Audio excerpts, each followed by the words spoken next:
আসসালামু আলাইকুম রহমতুল্লাহি ওবারাকাতু। প্রিয় দর্শকবৃন্দ, কিশোরগঞ্জের যে ঐতিহাসিক পাগলা মসজিদটি রয়েছে, সেই মসজিদটি ৩ মাস পর পর কিন্তু দানের সিন্ধুকগুলা খোলা হয়।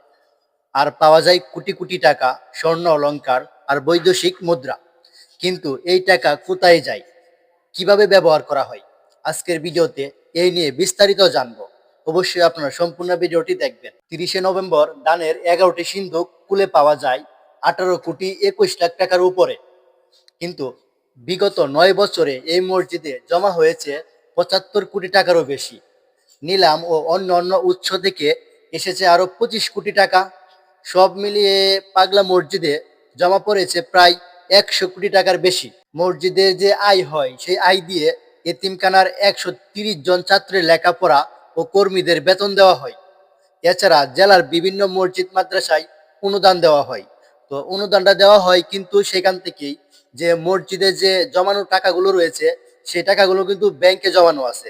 সেই ব্যাংক থেকে যে লাভটা আসে, সেই লাভটাই কিন্তু বিভিন্ন মসজিদ মাদ্রাসায় এতিমখানায় কিন্তু অনুদান হিসাবে দেওয়া হয়। পাগলা মসজিদের যে কমিটি রয়েছেন, উনি জানিয়েছেন এখানে ১১৫ কোটি টাকা ব্যয়ে একটি আধুনিক ইসলামিক কমপ্লেক্স তৈরি হবে। মূল মসজিদটি হবে ৬ তলা, যেখানে একসঙ্গে ৪০,০০০ মানুষ নামাজ আদায় করতে পারবেন। তবে মসজিদের যে সম্পদের পুরো হিসাবটা, এটা নিয়ে কিন্তু জনমনে অনেক প্রশ্ন রয়েছে। তো এই হিসাবটা কিন্তু জেলা প্রশাসক ও মসজিদ কমিটি গোপন রাখার কারণ হিসেবে একটা তথ্য দিয়েছেন। দানের হিসাব গণমাধ্যমে অধিকাংশ প্রকাশ পেলেও পুরোটা জনসমক্ষে তুলে ধরার প্রয়োজন নেই। জি, এমনটাই বলেছেন আর কি মসজিদ কমিটি। তবে মানুষদের মনে প্রশ্ন, এই টাকার পূর্ণ হিসাব কি জনসমক্ষে তুলে ধরা উচিত নয়?